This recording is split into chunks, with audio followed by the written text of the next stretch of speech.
Assalamualaikum warahmatullahi wabarakatuh. Perkenalkan kami dari kelompok 7 kelas S7A Universitas Indra Prasta PGRI. Kita akan membahas tentang sistem pakar diagnosa kerusakan komputer dengan metode backward chain. Sebelumnya kita akan perkenalan dulu yang dari kelompok kami. Yang pertama ada Faisal Anil, yang kedua ada Muhammad Ilham Ramdhani, yang ketiga ada Putri Asari, yang keempat ada Ramda Muzaki.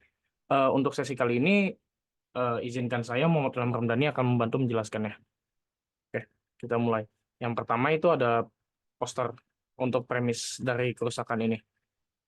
Jadi di kerusakan komputer ini sebenarnya kan banyak ya ininya. Apa namanya? Variabel-variabelnya ini kita udah rangkum beberapa premis atau gejala yang muncul ketika komputernya bermasalah.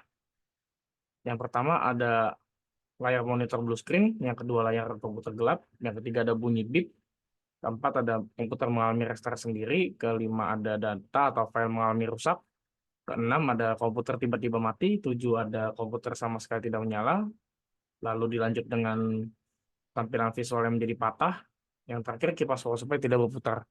Yang mana ini adalah contoh gejala-gejala dari subgoal. Subgoal ini adalah bentuk kerusakannya. Seperti apa namanya? Contohnya seperti layar komputer gelap itu adalah tanda eh, gejala dari VGA rusak. Oke, kita lanjut ke rules-nya. Yang pertama ada if P1 sama dengan A9 dan A1 dan seterusnya. Lalu ada fakta-faktanya yaitu layar komputer gelap, muncul bip berkali-kali, komputer mengalami restart sendiri, komputer sering tiba-tiba mati, komputer sama sekali tidak menyala, dan terakhir komputer blank screen. Tuh. Jadi kalau dibikin iterasi queue, ini seperti ini ke bawah. Oke. Jadi alurnya gimana? Untuk aplikasi yang kita pakai, kita menggunakan aplikasi berbasis web dengan alur untuk user seperti ini, yang dimana kita mulai dari landing page, lalu setelah itu nanti ada pilihan tombol untuk apakah kita sudah punya akun atau belum. Jika belum, kita akan melakukan pendaftaran, atau jika sudah punya, kita lanjut ke halaman login. Setelah login, kita pilih gejalanya, habis itu kita klik simpan, lalu hasil diagnosanya muncul, selesai. Sangat sederhana memang, karena kita ingin mencoba untuk tidak terlalu membuat susah dari pengguna. Lalu kita lanjut, ini adalah flowchart untuk admin. Flowchart untuk admin ini kita mulai dari menu landing page juga, lalu ada page login, setelah login masuk ke admin page. Nah, setelah masuk ke admin page, nanti ada beberapa menu. Ini adalah 4 summary yang akan muncul di admin page. Yang pertama ada kerusakan, gejala, aturan, dan laporan. Yang mana setiap menu ini berperan masing-masing, yaitu menu kerusakan ini bertugas untuk mengelola hasil hasil input-input kerusakan. Jadi kita data part mana aja yang rusak. Lalu selanjutnya ada menu gejala. Nah, menu gejala ini adalah pengembangan dari menu kerusakan, yang mana nanti gejala ini adalah tanda-tanda yang akan muncul dari setiap apa namanya? Dari setiap kerusakan yang dialami suatu komponen. Nah, setelah selesai dari menu gejala, kita lanjut ke menu aturan. Menu aturan ini adalah menu untuk mengelola gejala dan kerusakan gitu. Di aturan ini fungsinya adalah untuk merangkai gejala-gejala dan kerusakan sehingga hasilnya sesuai dengan sesuai antara kerusakan dan gejalanya. Lalu yang terakhir ada menu laporan. Menu laporan ini sederhananya adalah untuk mengelola hasil dari aturan yang sudah dibuat untuk mengatur gejala dan kerusakan supaya menjadi sama gitu. Jadi di fitur menu ini ada tampil laporan. Dan apabila laporan sudah sesuai, jika ada laporan yang belum sesuai, maka kita bisa melakukan diagnosa ulang, yang mana mulai dari input kerusakan lagi. Tetapi jika sudah sesuai, maka bisa langsung ke cetak laporan. Seperti itu. Selanjutnya, eh, kita akan mulai ke aplikasi.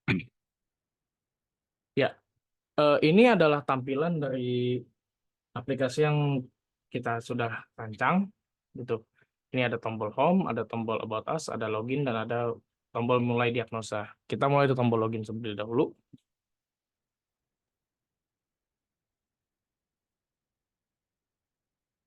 Nah, seperti saya bilang tadi, di menu page admin ini ada beberapa menu dengan tampilan utama halaman dashboard yang akan menampilkan summary dari beberapa menu.